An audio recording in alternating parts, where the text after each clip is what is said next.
guys? Welcome back to Lily Read.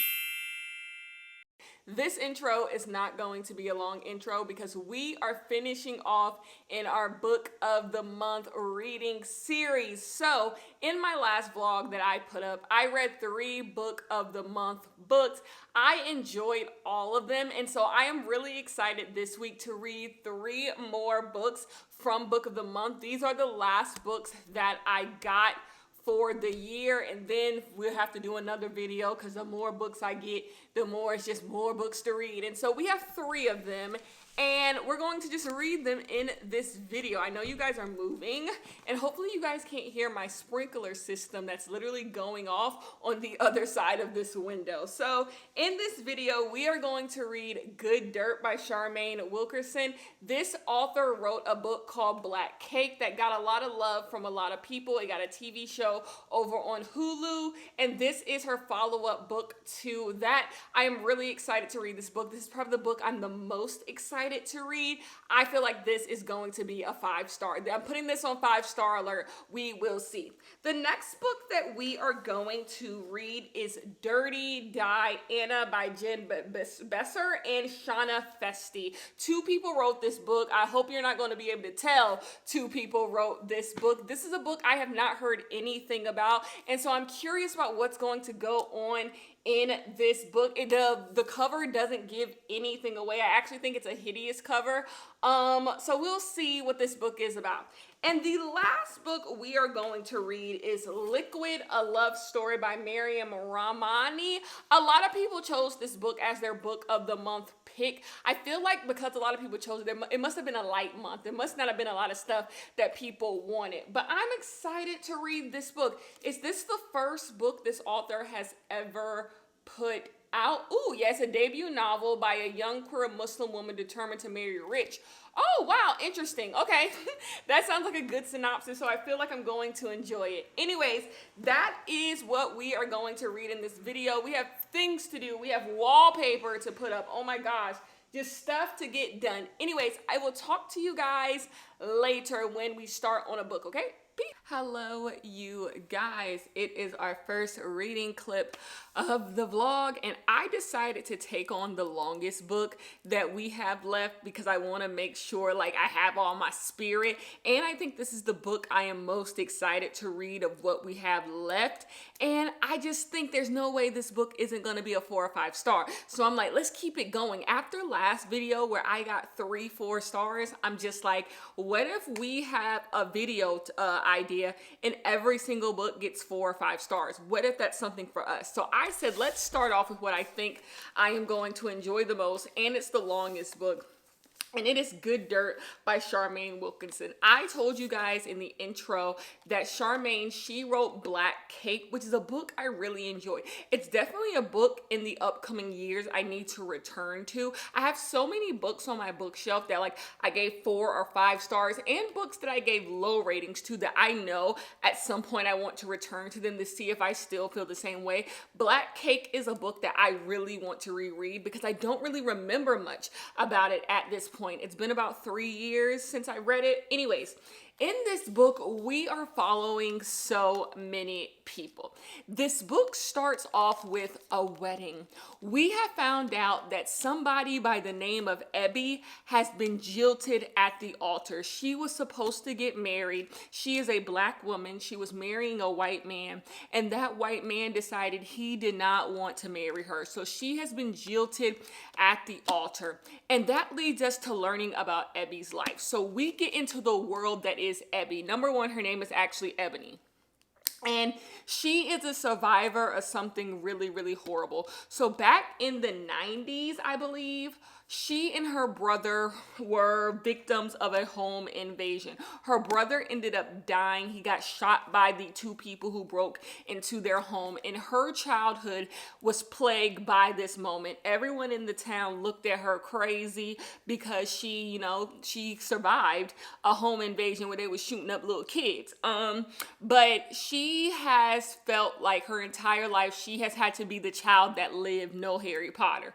She had to be the person person who was just like, I'm going to show my parents that they can raise a child fully. She always had to be careful, make sure nothing happened to her. And so she never felt like she lived a full life. So now that her wedding is, done and she's not getting married, she has decided to go off to France and get her life on track. Through Abby, we get POV chapters from her parents. Her parents tell us about their life and how they got to be together. They are very affluent Black people in the Massachusetts and Connecticut area. They've had money for a really long time. Her mother, her family has been rich for like 6 generations. And her father, they have a very deep, understanding of their lineage through slavery and all of this. So they have a very rich history. And so they are a very affluent family. Everyone knows who the Freemans are. And that's pretty much that. And then, of course, everyone knows who they are because their son died in a home invasion. And by the way, they never caught anybody who was, the people who did it. They never caught the people who did it in the home invasion. We also get some POV chapters from Henry. Henry is the white guy that Ebony was going to marry. We get some POV chapters about him, and something might not be on the up and up about him and his family. And then we get POV chapters from Henry and his new girlfriend. Henry got a new girlfriend named Avery, and she's taking a little bit of interest into Ebony, and they got something going on there. But the thing that's really curious about this book is that most of this book takes place between the year 2000 and 2019, where all the people I just told you about. But we actually go back in time to the 1800s, and we are following some people who were enslaved. We are following Ebony's father. We are following his great grandfather. It ain't that many great. Slavery wasn't that long ago. His great grandfather. We are following him as he is a slave in Barbados, I believe. And we're also following some other people who were enslaved. We're getting things about them. And all of this stuff is surrounding a pot. So when Ebony and her brother Baz, who was killed, when they were little, they had this pot, which they call Lil Mo. And this pot was made out of clay, and everyone knew it was made by an enslaved person. This pot was kind of this superstitious thing in their family. They really cherished it. They told stories about it. And when the person broke into their home, they shot the boy and they shot the vase. So the vase doesn't exist anymore. It broke on the day of the home invasion. But there's a lot of family history surrounding this pot. Well, we're going back in time to slavery to see the person who created the pot and the clay and the good dirt. You get what I'm saying? So that's how all this comes together. The reason why that is a little sporadic and all over the place, because that is this book. This is one of those books where you won't really know how you feel about it until it all comes together. Charmaine Wilkinson is just laying pieces out for you. She's laying pieces on a board, and eventually once you get to the end, you will see how all the pieces connect to each other, but you're not really going to be able to have an opinion on the story until those pieces start to click together. But I will say I am enjoying this book. This book is really, even though the pages are pretty dense, they're pretty dense. It's not that dense, but it's dense enough. It's really easy to read. It's really easy to get 10 pages going, 20 pages going. And that's how I know I'm enjoying myself. When I don't feel like every time I do a sprint, they're like, oh, here goes another one. Got 10 more. That's not how I'm feeling. I'm really in the story, and all of these POVs move the story along. The story feels very the story feels very mobile. It's easy, it flows, and it works. The only thing that I am quite curious about, and maybe this book is going to, like I said, explain it all to me. I don't think people would care that much about a home invasion 30 years ago. So we're in 2019 in this book, and everyone still knows Abby because of what happened to her in the home invasion and her being the one who lived and her brother dying. am I being cynical when I say I don't think many people would remember that? Like, I grew up in like a relatively small town, a relatively small city that is, or whatever. And like bad things happen to people occasionally.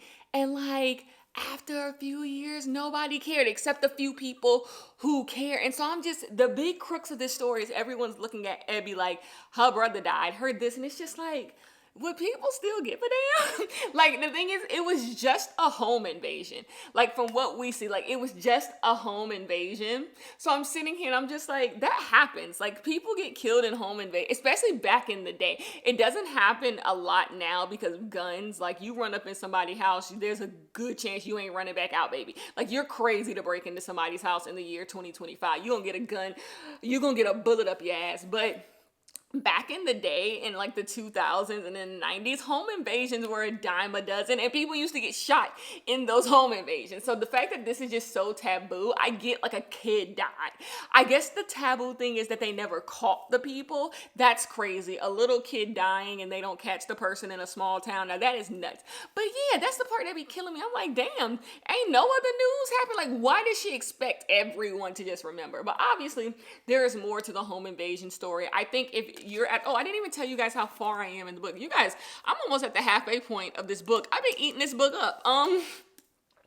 You pretty much, at this point of the book, you kind of know who, you kind of know everything ain't up and up on the home invasion and things we thought aren't the things that we thought that they is. You kind of know that by now, but like, I was just like, a home invasion got the whole town just like, Anyways, I'm enjoying this book. You guys know I love stories about enslaved people, especially when they paint them as full and moving, and people who had desires and wants and they just so happen to be enslaved. I like that. And then I like the contemporary. The contemporary part's a little messy too.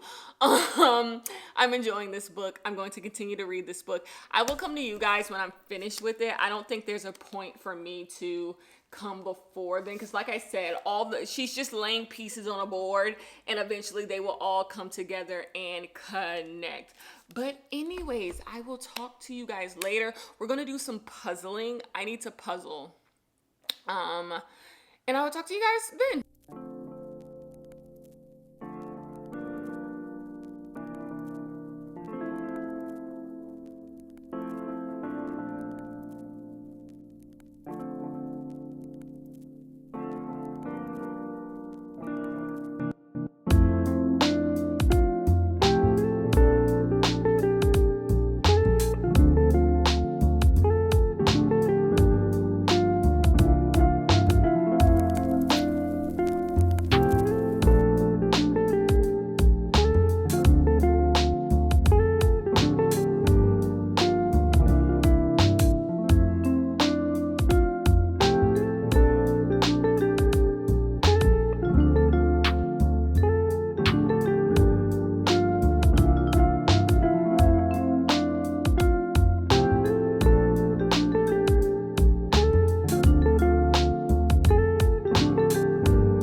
I am coming to give my final thoughts on Good Dirt by Charmaine Wilkerson.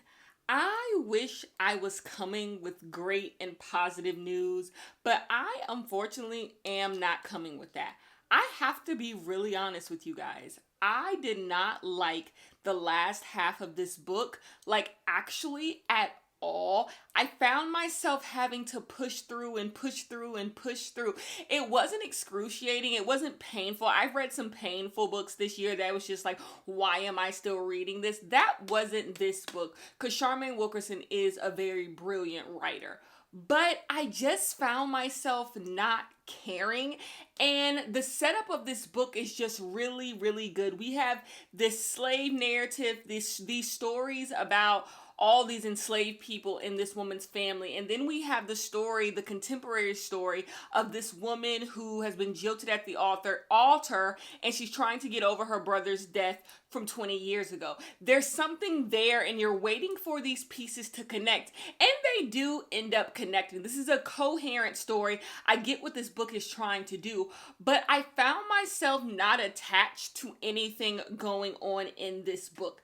When you go look up reviews from people, you will see a lot of white reviewers giving this book 4 out of 5 stars or 5 stars. And this is not me saying that they don't believe that. But I think when it comes to books about Black people, especially written by Black people, and they have to do with like Black people's oppression, so slavery, Jim Crow, civil rights, police brutality, you will get a lot of white people who review the book based off sentiments instead of actually giving these books what they deserve, which is a thoughtful analysis on what's going on in it. Instead, they just go off sentiments. They go, slavery, Black people, I'm not racist, so I'm going to give this book 5 stars. And it's really annoying. People do the same thing with movies. Instead of actually engaging with the work, which is what the author, the director, or whatever, what they deserve, is having people actually engage with the story. They just go like, I don't want to come off as racist, and there's slaves in the book, there's civil rights, there's police brutality, so I'm just going to give it 4 or 5 stars and go about my business, And I find that to be even worse than if you gave the book a bad review. At least if you gave the book a bad review, you probably thoughtfully engaged with the book in some way. So anyways, let me change that. It's no different than if somebody just saw Charmaine Wilkinson and saw slaves and just said, ooh, that sucks. People shouldn't write books about slavery, so they give it 1 star. I feel those two things are exactly the same. Giving a book a good review just because it has something to do with Black oppression, and giving a book a bad review because it has something to do with Black oppression, both of them useless. Nothing we can do with it. So a lot of those reviews, I'm just like, what are y'all doing? But when you're left with this story, I say all that to say this, when you're left with the story that's on the page, I do not think this is all that well done. This book is told through multiple POVs because we're going back and getting a story. And then we have the people who are affected by the story in the past. We get them in the present. And it almost feels stilted. Like, it doesn't flow the way that it should flow. Reading Leanne Morty's Here One Moment in the last video, where she has a bunch of POVs, but the POVs keep moving the story forward. I don't think that's what happens here. I think this book needs 2 more rounds of editing. I just don't think it's as well crafted as it should be. And then I find the past storyline to be confusing. If you're not really reading the book and taking notes, I think the past storyline is confusing, and there's so many characters and so many things, and you don't stay in them long enough for you to really feel any effect from what's happening in the story. You're not affected in any way by it. And so this past storyline, which is about slavery, which I actually really appreciate. I want more stories about Black Americans who are descendants of slaves. I appreciate that. This is where I sound like the white people in those reviews.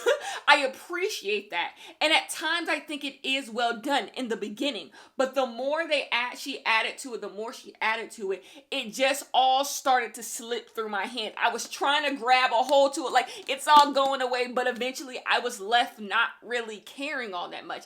And then when it comes to the contemporary storyline, which I actually think is the weakest storyline, it's flimsy and even silly at points. I think the contemporary storyline with our main character, I think it's silly at points. I was telling you before how I don't think a town would care all too that damn much about this Black boy getting shot in a home invasion, and that's not because I don't think they would care. They would care. I don't think it would matter outside of this community, and then after a while I think that would go away too. So I found everything revolving that to be silly. I found the different POVs we were getting to be silly. Sometimes even useless.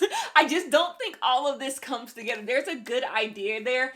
And then if I were to think about this book, which I'll probably do more of when I'm trying to doze off to sleep at night, I will think about this idea of ownership and this idea of telling your own story and it being stolen from you, and the boy getting shot and how that affects what he was trying to protect and dying for your own story. I could really go, I'm probably going to go deeper in thought about what this book was trying to do, because obviously there are things this book is trying to do that I'm not fully grasping. But overall, you guys, this is a 3.5 for me. 3.5, and that 0.5 is me being a little generous. I did not love this book. Maybe I would have to reread it one day. Maybe somebody else will review this book. And maybe I will like it more. But what I really want, because I'm a Scorpio and I'm Kenya, I want somebody to actually validate my thoughts. So if you've read this book, tell me down below how you feel. Because I just feel like I should like this book more. And I didn't. So yeah, we're going to move on to the next book. I don't know what the next book is going to be, but we're going to move on to it. Everything can't be an amazing... That's the thing. I still enjoy this book. I read it in a few days. It was just the last quarter. I was just like, ooh, this could end. Like, I'm not invested, you know? Anyways, I will talk to you guys in the next one. Well, not in the next one, in the next clip. Peace. Hello, you guys, and welcome back to the vlog. I am going to put up wallpaper today. Do not think this looks like a painter's outfit. This is literally my outfit for the day. This has nothing to do with the wallpaper. This is my regular outfit, but it does kind of go with me putting up wallpaper. I am going to finish this wallpaper. I am done with it. I've had enough. I don't want to do it no more. So when I was reading the last book, Good Dirt, I actually did wallpaper around that time. I read physically Good Dirt, so I wasn't listening. I actually didn't listen to anything while wallpapering. For some reason, wallpaper is something I think you gotta be one with the wallpaper. You can't, I don't want to listen to no audio book. I don't want to listen to no music in my ear. I had something on the TV and that was what I was doing. You just gotta let the wallpaper become you. And that's how I like to do it. But when I was around that time, I was trying to say that I was wallpapering. So I actually am almost done. Let me show you guys something. This is all I got left. This right here is all, this right here. That is all I got left. I put up 1, 2, 3, 4, 5. I put up 5 panels last time. And so I ran out of glue. So I got some more glue, and I had this panel left to put up, but I ran out of glue. But also, this panel right here is only going to cover right here. This is crazy to me. You guys, I had to buy another panel of wallpaper just for this one spot. $130 gone for this one spot right here. That's it.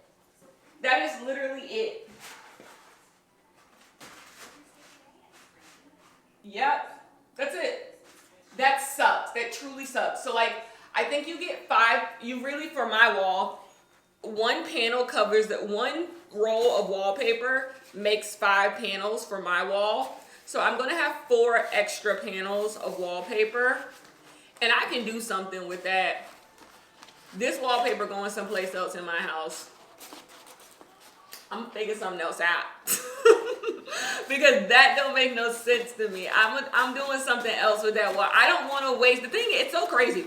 I waste $130 damn near every single day. Like, $130 is really money that I waste all the time. But for some reason, when it comes to wallpaper, wasting $130, I feel like I just threw money down the drain. And it's just like, Kenya, it's $130. You'll live. But now I'm bothered. Now I'm really, really bothered because there was just so much waste that I could have probably found another panel somewhere in all this and never would have to buy another piece. But I already bought it. It's outside on my porch. They just delivered it this morning. But I'm done. I'm putting the wallpaper up. I'm calling it a day. And I'm going to be done with the wallpaper, okay? I've had enough. I've had enough. I'll talk to you guys later. Peace.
guys, we are back to come and discuss the next book in our book of the month reading vlog. So the last time I saw you guys was for Good Dirt. Believe it or not, that was like a week ago. I've gone out of town since the last time I talked to you. I've done book club since the last time I talked to you guys, but I am back. I did skip like 3 days of reading in my life. I listened to some audiobooks separate from this video, but it's been a while since I physically read a book. So I woke up this morning because I'm trying to become a morning reader. Instead of hopping on my phone in the morning, I still hop on my phone and do a couple scrolls, but like I immediately want to like start reading, like get something productive done for the day before I even get out of bed. I don't think I'm ever going to be somebody who wakes up and like doesn't hop on their phone. That's just not going to happen. And I am a person, it's the reason why I don't do diets. I am a person who believes, for better or worse, if you're not going to do something consistently, there's no point to do it at all. And so I know that there's going to be no world in which for the rest of my life, I'm going to wake up and not look at my phone. So like, I feel like there's no need to even try. So I don't do that, but I do think I could implement reading 50 pages every morning into my life. That's something I could consistently do. So why not try doing it? So this morning I woke up and I started reading Dirty Diana by Jen Besser and Shauna Festi. This is a book I have literally heard nothing about. Not only did I hear nothing about it before it came out, I haven't heard anything about it since it's come out. But in this book, we are following a woman who is turning 41 years old and her marriage is in shambles. The biggest issue with her marriage is the intimacy issues. She does not like having sex with her husband. She doesn't want to have sex with her husband. Her husband seems like he wants to have sex with her, but she just can't get on board. And this woman just has a sense of longing. She likes her life. They have a daughter who's like 8 years old or something. She likes the everyday of her life. She just knows that there has to be more to life than the feelings that she had. So you are just following her as she kind of goes back in history and tells you about how she met her husband, what her life was like before her husband, and all of these flashbacks kind of center around her and her sex life and her like relationships, romantic or otherwise, with different men in her life. And you also get to see how she's met certain friends. And that's kind of just what's happening in this story. You guys, I am eating this shit up. I am eating this shit up. This might end up being the best book of all the book of the month books for me. This is so good. This is such a Kenya book. I often come and tell you guys every book is an anti-Kenya book, but there is always a moment where I find a book that is right up my alley, and it is this. I love, first of all, reading about middle-aged women. I think middle-aged women need to make a comeback in fiction. They really are. When you take this book, its comp title would definitely be All Fours, that came out last year.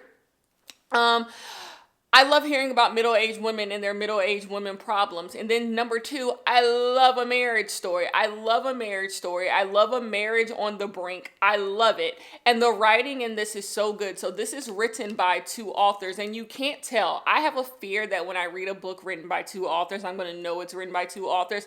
This is seamless. You want to know where one author starts and another one begins. It's written so well. The best thing about this, if you think All Fours of being kind of abstract a little bit, sometimes even satirical if you want to go down there, this book is very realistic. This is very realist fiction.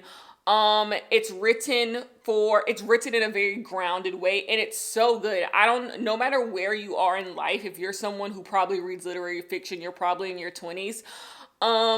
This book, you can relate to this book in some way, this sense of longing. I was talking about this when I was reading, The Wedding People. This idea of like liking where you are, but fearing complacency, fearing that you Like, should I want more in my life, or should I be happy with the happy moments I'm giving? That's what this book is hitting on. It's erotic in a really good way. That's one of my favorite things as well. If you're going to give me some adult fiction, it has to have some erotic undertone. It doesn't have to, but I would prefer it. That's what this book has. The writing is clever. The characters are good. They're solid. I am just really enjoying my reading experience of this one. It's not a long one. This book taps out at like 250 pages. I'm on page 100. So I probably will finish this book today and we can move on to Liquid. But yeah, I'm enjoying this. I can't believe more people aren't talking about this. I get why this type of fiction isn't for people. And also, I think a lot of people need to read this book because I think a lot of people are in marriages and relationships like this and don't even realize it.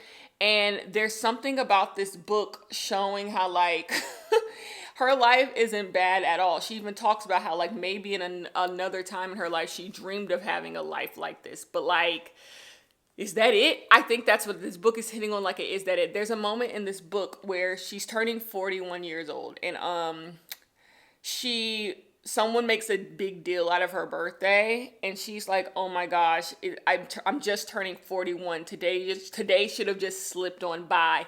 And something about that is just very, like, it's like dreadful. Like, there's something about that's just like, that is what becomes of life. Like, you get older, and like, if it's just a regular old birthday and somebody makes a big deal out of it, it is shy, especially when you become a woman of a certain age. I think back to like our parents, or like with being younger. Nowadays, everyone makes a big deal out of their birthday because of social media has kind of like normalized that.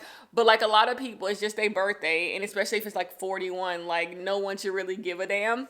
And that's just really, really sad. And then this book, she's talking about how her and her husband are having intimacy issues, and she goes back in time and she talks about the first time they had sex.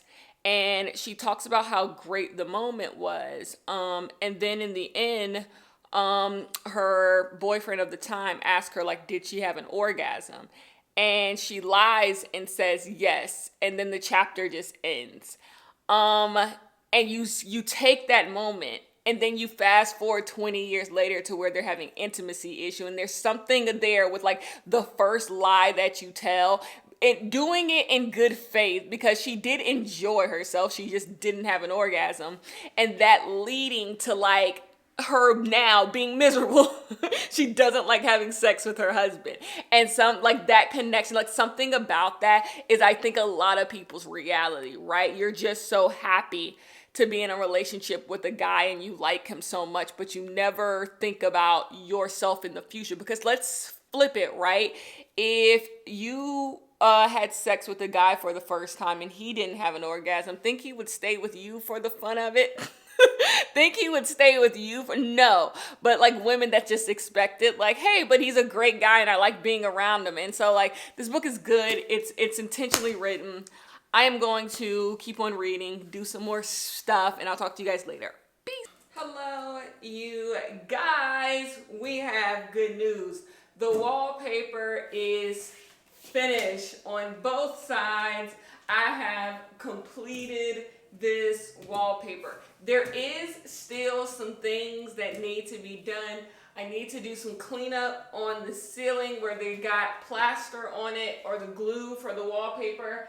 And then I need to go across the wallpaper and just clean up the wallpaper. Glue got onto the wallpaper, and because this is a very light wallpaper, you can see the glue in the sun. Because there is a door back there, the sun hits off of it during the day. So I do need to come and just like wipe down here for the glue and all of that. I don't know why I'm getting further away from you. You guys cannot hear me. I don't have a mic connected to me. The mic is connected to the camera. So that is good news. And you guys, we also have even more good news, because I finished Dirty Diana yesterday. I read this entire book in one day, and I'm going to go ahead and give this book the 5 stars that it deserves. I enjoyed every aspect of this book. There are 2 types of books in the world. Kenya books and anti-Kenya books. And books that are anti-Kenya books, I will never see it for. They just go against everything that is my being. But if I get so lucky and I find a book that is just made for me, I usually give it 5 stars. Like if it has everything that I usually like in a book. And that was this book. This book had issues about marriage. It had issues about sex. It had toxicity. It had people trying to deal with this place in life where they feel stagnant. It had a main character that was in her 40s, because something I have noticed, I am more interested now than ever to read about people between the ages of like 37 to 66. That is like my sweet spot lately. I rarely want to read books about people in their 20s. That's actually my least likely enjoyed range of books. Somebody in their 20s.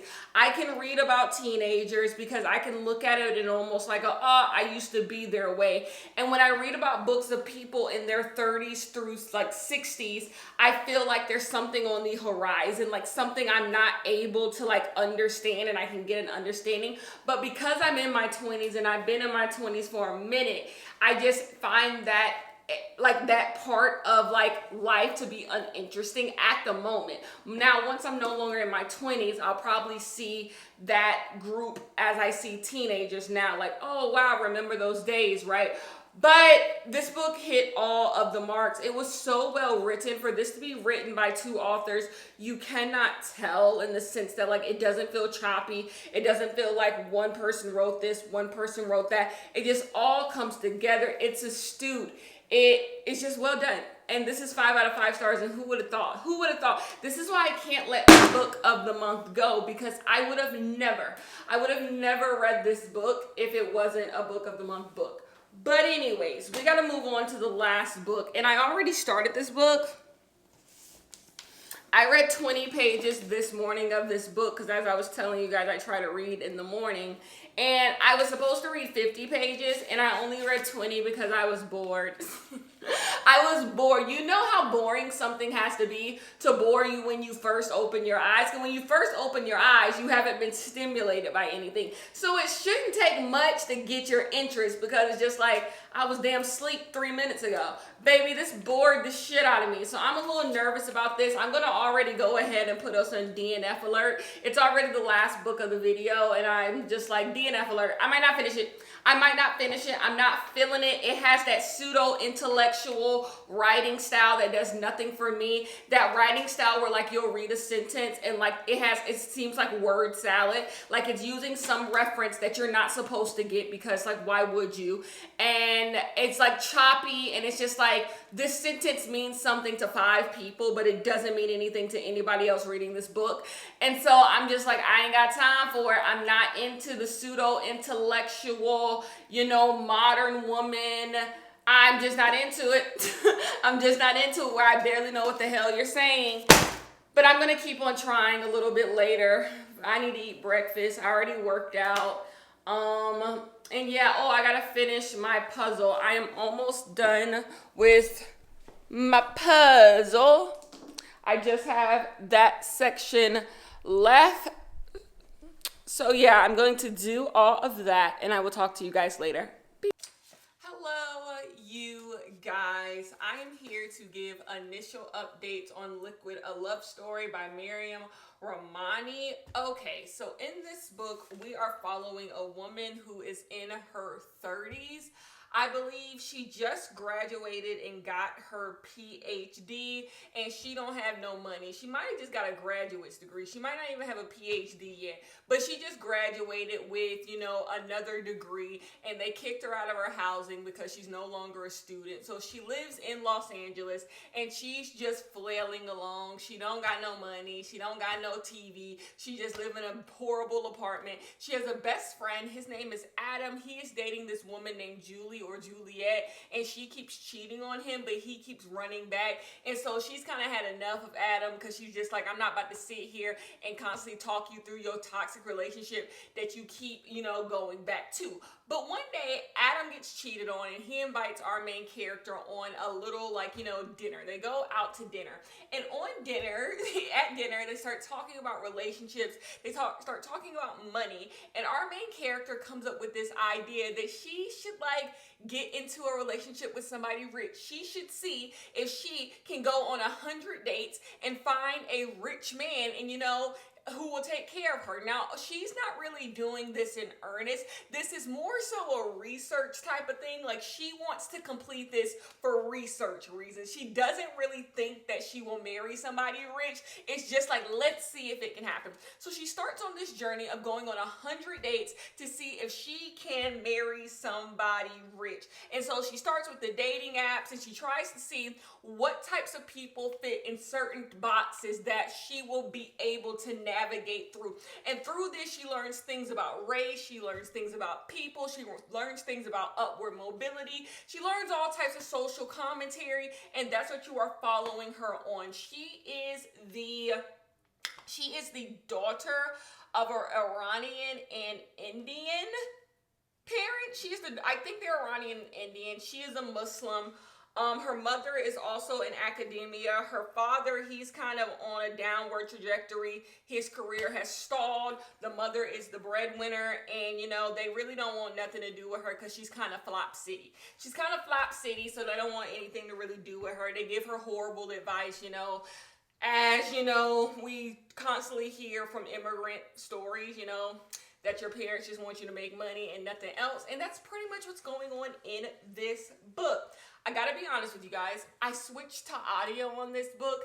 There was absolutely no way I was going to finish this book if I physically read this book, because for some reason, physically reading, it was just moving so slow and it was so boring.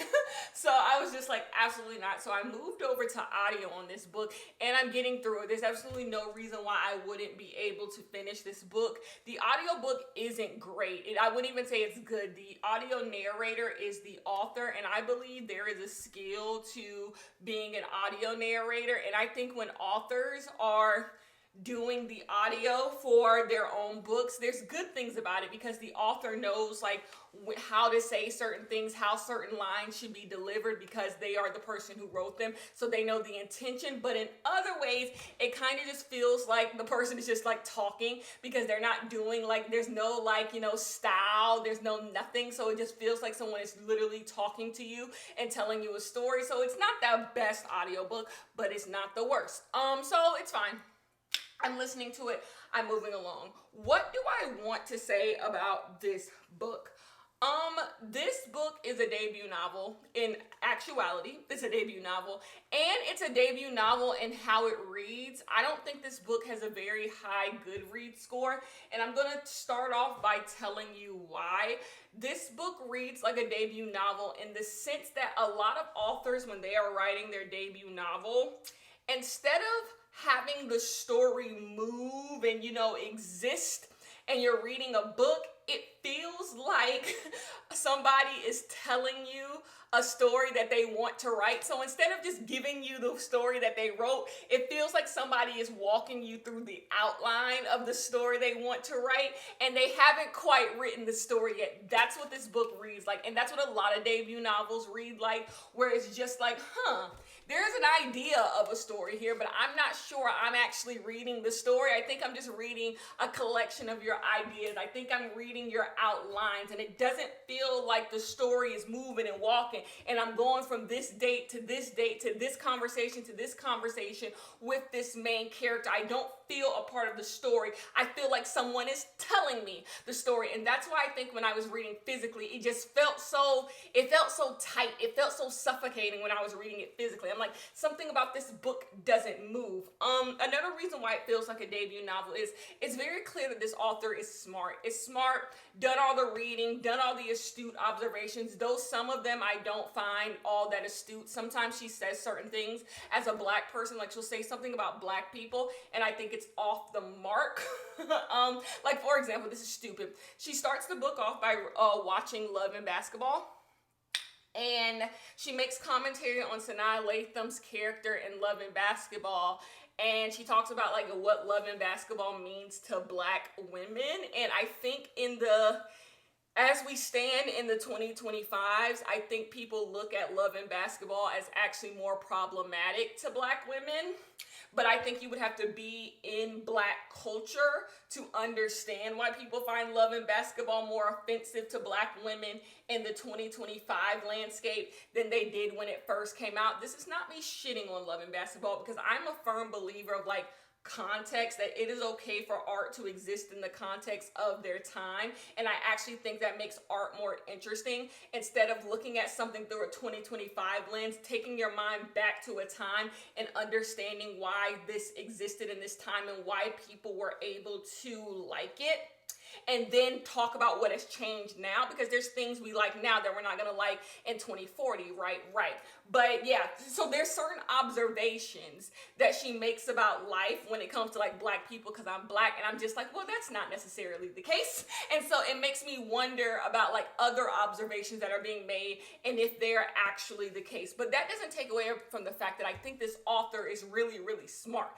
I just think sometimes the author doesn't know when to like reel it in, break ground the story a little bit. Like, it feels like this book is written for people who are just like her, who like the same stuff as her, or she's trying to show the reader that she's, hip and she knows this and I'm smart about this and that, and it's just coming across as pretentious. And the thing, I don't mind being pretentious. Like, somebody got to be, right? There's smart people and there's not smart people, but I think sometimes when a story comes off as pretentious, but the things they are saying are not that astute or not that interesting or not that clever, it just comes across as navel-gazing sometimes, and this book does come across as navel-gazing. But at the exact same time, I do think some things about this book are intentional. I do think we are supposed to read the main character as that type of person as well. I do not think, I need to make sure I'm not putting too much of the author into the book and like seeing that maybe the main character is supposed to be this way. So altogether, this book isn't that bad. I'm saying that to say this. Altogether, this book isn't that bad. And I actually find, like I said, some of the social commentary to actually be really, really good. There's some moments in this book that I actually, like, I was like, ooh, that's an interesting thought. When she's talking about certain types of race. Okay, for example, Adam has a girlfriend. So the girlfriend that keeps cheating on Adam, she is Asian, but like kind of she's Asian adjacent, which makes her kind of white adjacent. She's racially ambiguous. The term is racially ambiguous, leaning Asian. And the book talks about how like she's foreign enough for when white people find her attractive, they think that they are being like they're not racist because they find this non-white person attractive, but everything about her appeals to the white gaze as well. And this is a conversation that happens a lot in the black community when people talk about Eurocentric features. What they're actually talking about is how there are some black people who, like, the way that they look appeals to a white gaze. That does not make them any less black. That does not mean that their features aren't black features. They're black, so clearly they're black features. It just means that there is nothing about the way that they look that intimidates white people in any way, because they directly fit a gaze that has already been decided is palatable for whiteness. And so that's what she was talking about with this Juliet girl who is Asian, kinda, is that she's thin, she has a certain type of body, her skin is a certain type of color, she doesn't intimidate white people in any way. And then by finding her attractive, they're able to get the race points. So this book is talking about why we find beauty in certain things, and I thought that was just really astute, because people have this conversation all the time. It's just like, my features aren't white features. White people can have big noses, and it's just like, you're missing the point. The point has sailed right over your head, and you're going too much into identity politics. And what the conversation has actually had is that we are all existing, especially in the Western world, through this gaze of like whiteness. We're all being seen through a white lens, not even just by white people, by everybody. We are all seen through and there's certain people who pass right on through it. They don't have to be white. They pass right on through it and nobody questions anything. And those are the people of other races who we constantly see peddled in our face, So I say that to say this. There are some things that make me think. And I think I'm like, that's on the nose. But then that doesn't make a good story. I'm not reading a nonfiction book. I'm reading a book. I'm reading a novel, if you will. So like, does it make it good? I don't know. I'm up in the air. I'm gonna finish it though, and I will talk to you guys to wrap this video up, show you guys 2 books that I got this week. And yeah, that'll be the end of this one. Peace. Hello, you guys. My hair is all which away, which means we are probably ending the vlog. I have finished Liquid, A Love Story. As I said, I read this book on audio. I read the other 2 books that we read in this video physically. I always want to let that be known just in case you like go in, have a different opinion. Maybe you like the audiobook or something. And I'm just like, I read it physically, I didn't like it. We can see that we had 2 different experiences maybe. So I did read all of this on audio, which I personally would recommend as someone who tried to read it physically. Maybe it's just that time of the month. This is literally the last book I am reading this month. Maybe I'm just all tired of reading. I read a lot of books this month. I don't know, but I did pick this up on audio and I was able to get through it. And my final thoughts on this book is that it was enjoyable. I will say I think this book lacks a little bit of focus or maybe expectations. You know, going into the book, it's about a queer Muslim girl who goes on 100 dates to find a rich man. That's kind of what it's sold to you as, but it soon becomes kind of like a family drama a little bit. It becomes this story of this woman going back to the birthland of her family and seeing what it's like there. It's about this woman finding herself, and there's a lot of things going on. I don't know if any of those things really had any effect on me. As I said earlier, there is some social commentary that I think is just right there, so good. And then there's others that I feel is a little late. It's a little late, like we've done it, it's played. So like that was hit or miss, mostly hit with that one. And so I found this to be an enjoyable book. I'm gonna give this book 3.5 stars. If this book has a low Goodreads rating, which I think it does, maybe I'm making that up, I haven't looked. If it does, it's because I don't think this book is necessarily what people go in wanting from this book. So that would be my only thing about it. But I enjoyed this book. So let's talk about book of the month overall, because that was this thing. I just split it up into 2 videos. I read 6 book of the month books from all of the books that I have gotten this month from the book subscription service. And I'm going to give each one of them a superlative. So let's start with big. I think the best book out of all of the books would be Dirty Diana. Dirty Diana was my favorite book that I read from Book of the Month. I gave it 5 out of 5 stars. I just thought it was so good. It was right up my alley. Had everything I was looking for. 5 out of 5 stars. If I have to give Liquid a superlative, it's probably don't judge a book by its cover. This book I think has more to offer than what you would think it has to offer, but it also, I think, doesn't necessarily hit the beats that you would expect. So you might end up being let down by it, or you might learn more than you thought that you would. So I think this book is don't judge a book by its cover, 3.5.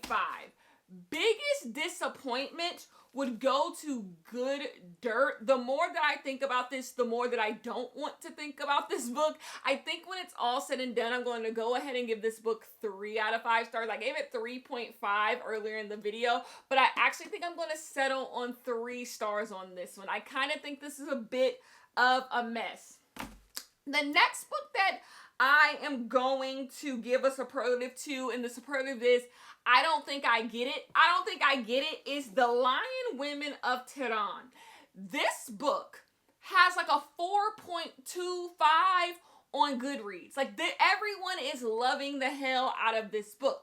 And I wonder if it's that thing what I was talking about with Good Dirt, where white people will read a book from a minority group and they're talking about the oppression that they face in whatever country, state, whatever. And so white people reading is just like, oh, this is about an important topic. 4 stars or 5 stars? Or are people really enjoying this book that it has a 4.25 Goodreads rating? That is not me saying this book is bad, because this book is not bad at all. I enjoyed this book. This book had some interesting things to say. I learned a lot from this book, but like 4.25 on Goodreads, like I don't think it's doing all of that. I said in the video that I made about this book that what I appreciate the most about this book is the way that this author speaks about the people of Iran. By the way, in Liquid, she also goes to Iran, and she does really well speaking about the people in Iran. It does, but it's just like, it's getting a lot. I gave this book 3.75, and I stand on that. I was looking at people's reviews to see why they were so enthralled, why this book changed their life, and none of them in the reviews were saying why it could. And that's why I'm a little sketchy of the number. Like, it's just like, that's interesting that this book has all these positive reviews, but if you just go down and look up best books of 2024, you are not going to see this book show up on a lot of people's best books of 2024. So who the hell was giving it such a high rating? It has all these high ratings, but it's not the best book of 2024 for any of you people. Interesting. So I'm a little interested in why it has such a good high Goodreads rating, because I just think this book at best is a 4-star book. That don't mean I don't appreciate it. It don't mean I don't think that there's interesting things happening. It don't mean I don't agree with the things that this book is saying, because I do, because I really do. It's just like, okay, there's other books that talk about this same thing. So that's why I don't get it. My next superlative is going to be, I like the beat. And that's Andromeda. I don't know if I actually understood what was going on in this book or what the author wanted me to take from this book, but I like the beat. I'm dancing, I'm grooving, but I don't think I get it. I gave this book 4 out of 5 stars because I enjoyed my reading experience. But the more that I step away, I'm like, I don't think I understood what this book was really trying to do. But I like what I took from it, so I like the beat. Anyways, if my superlative for this next book is going to be, I think everybody should read this book. Everyone should read this book. I think when it comes to books, there are books that I think everyone will enjoy. Will it be your favorite book of the year? Maybe not. Will it be your worst book of the year? Definitely not. It is just going to be a book I think everyone will read and be like, okay, read it, had a good time. Here one moment I think is the book. If somebody was like, Kenya, of all these books, what would you recommend to me? Here one moment. It does everything you want this book to do. If you're a Leigh Ann Morty fan, it does that. The people who want to give Leigh Ann Morty 50 TV shows, this surely will be a TV show one day or a movie. It hits all the beats. It's enjoyable. It has a little something for everybody. And so this would be my here. This is the book that probably all of you should go read, even though it's long. And that would be all my book of the month selections for this year and for December of last year. Any more thoughts on book of the month? Yes, they put up their June picks. Why are their June picks so good? They had the new Julie Clark, which I already pre-ordered, so I didn't get it. They had the S.A. Cosby that's coming out that is really good. They had another book that I never even heard of, but the synopsis sound really good. It's about a swingers party. And then they even had a romance that sounded kind of good on there. I saw 4 books from the selection, or 3 that I wanted to get my hands on. So yeah, their June picks are really good. I think book of the month has been having a good year when it comes to selections for me. Anyways, that is the end of this one. Tell me down below what has been some of your favorite book of the month selections. What are you still doing book of the month? Are you done with book of the month? But yeah, these are the books that we read, and I will see you guys in the next one. I'm back. I'm back. I totally forgot to tell you guys the 2 books that I purchased.